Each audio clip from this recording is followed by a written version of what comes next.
1795 খ্ৰীষ্টাব্দত আমাৰ এই কোচগাঁও জামুগুৰিহাট শোণিতপুৰ জিলাৰ জামুগুৰিহাটৰ কোচগাঁও এখন বৰ্তমান কালীয় দমন ভাওনা ক্ষেত্ৰ হিচাপে নামাকৰণ কৰা হৈছে। জামুগুৰিয়া ৰাইজে কৰিছে। এই ঠাইখণ্ডত 1795 খ্ৰীষ্টাব্দৰে পৰা ইয়াতে গুৰুজনাৰ তিৰুভাৱ তিথিৰ দিনটোত কালীয় দমন ভাওনা ভাগ আমি অনুষ্ঠিত কৰি আহিছোঁ।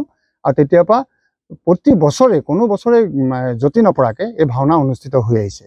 আৰু এই ভাওনাৰ যি পৰম্পৰা, সেই পৰম্পৰা মতেই তাত যাতে অকণো হানি বিঘিনি নহয়, আমি সেইখিনি সদায় গঞা ৰাইজে সচেতনভাৱে আমি কামখিনি কৰি আহিছোঁ।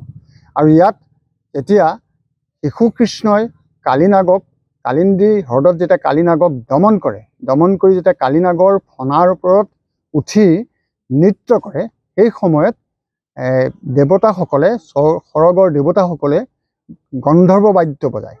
এই গন্ধৰ্ব বাদ্য বজোৱাৰ আৰু পুষ্পবৃষ্টি কৰে। এনে এটা দৃষ্টিকোণৰ পৰা আমি এটা ইয়াতে ব্যৱহাৰ কৰোঁ যে আমি জতৰি শাল ব্যৱহাৰ কৰোঁ। জতৰি শালত আমি গন্ধৰ্ব বাদ্য সেই সময়ত পৰিৱেশন কৰাৰ ব্যৱস্থা কৰোঁ। এইটো আমাৰ পৰম্পৰা চলি আহিছে তেতিয়াৰ পৰা আজিলৈকে। আৰু প্ৰথম অৱস্থাত সেয়া বাঁহৰ এখন শাল বনাই লোৱা হৈছিলে, সেয়া বহু বছৰ আগত। তাৰপিছতে আমি শাল কাঠৰ খুঁটা তৈয়াৰ কৰি তেনেধৰণে জতৰি শাল নিৰ্মাণ কৰিছিলোঁ। এতিয়া অৱশ্যে অলপ কিছু পৰিৱৰ্তন হৈছে, লোহাৰে বনোৱা হৈছে জতৰি শালখন।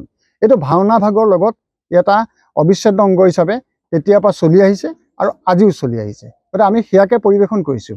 কিন্তু এই কথাখিনিক লৈ একাংশ কোনো একেবাৰে নজনোৱাকৈ, বিষয়বস্তুৰ ওপৰত অকণো জ্ঞান নথকা কোনো ব্যক্তিয়ে এই জতৰি শালত গায়ন বায়নৰ যোৰা উঠিছে বুলি কিছুমান মানে বিভ্ৰান্তিকৰ মন্তব্যৰে তেওঁলোকে আমাৰ মানুহখিনিক বেলেগ ধৰণে বিপথে পৰিচালিত কৰিব বিচাৰিছে।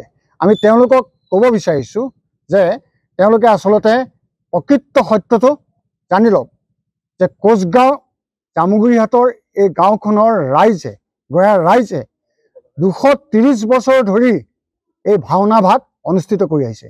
আমাৰ আজু ককাহঁতে, আমাৰ পিতৃ পিতামহসকলে তেতিয়াৰ পৰাই এটা পৰম্পৰা যে এনেধৰণে ধৰি ৰাখিব পাৰিছে, এই কথাটো তেওঁলোকে, এই ভাল কথাখিনি তেওঁলোকক ক'বলৈ সাহস হোৱা নাই।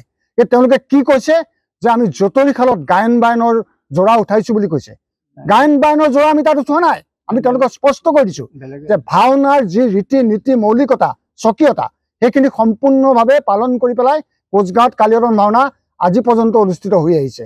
গায়ন বায়ন উঠে, সূত্ৰধাৰ হয়, ইয়াতে ভাওৰীয়া ওলায়, গোপী ওলায়, এনেকৈ ধৰণৰ যিখিনি কৰিবলগীয়া আছে সমস্তখিনি কৰা হৈছে।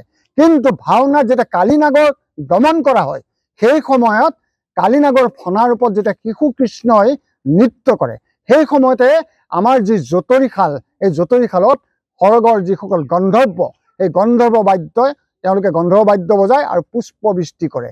এইটো এটা মহাভাৰতীয় বা আমাৰ উপাখ্যান, আখ্যান এইবিলাকতো এই কথাখিনি আছে। আৰু আমাৰ কালীয় দমন নাট ভাগতো এই ব্যৱস্থা পৰম্পৰাগতভাৱে আছে কাৰণেই আমি কৰি আহিছোঁ। ইয়াকে লৈ পেলাই যদি সেই চক্ৰটোৱে তেনেধৰণৰ কিছুমান মিছা অভিযোগ দি মানুহক বিভ্ৰান্ত কৰিবৰ কাৰণে চেষ্টা চলায়, এই কথাটোত আমি তীব্ৰভাৱে তেওঁলোকক সকীয়াই দিব বিচাৰিছোঁ যে তেওঁলোকে আমাৰ ইয়ালৈ আহক, আহি ইয়াৰ মানুহক সোধক, জামুগুৰি অঞ্চলৰ মানুহক সোধক বা শোণিতপুৰ জিলাৰ যিকোনো এজন মানুহক সোধক যে কালীয় দমন ভাওনাত এই ব্যৱস্থা কিয় চলি আহিছে, কিয় এনেধৰণে কৰা হৈছে, তাৰ তেওঁলোকে সুন্দৰকৈ বুজাই দিব।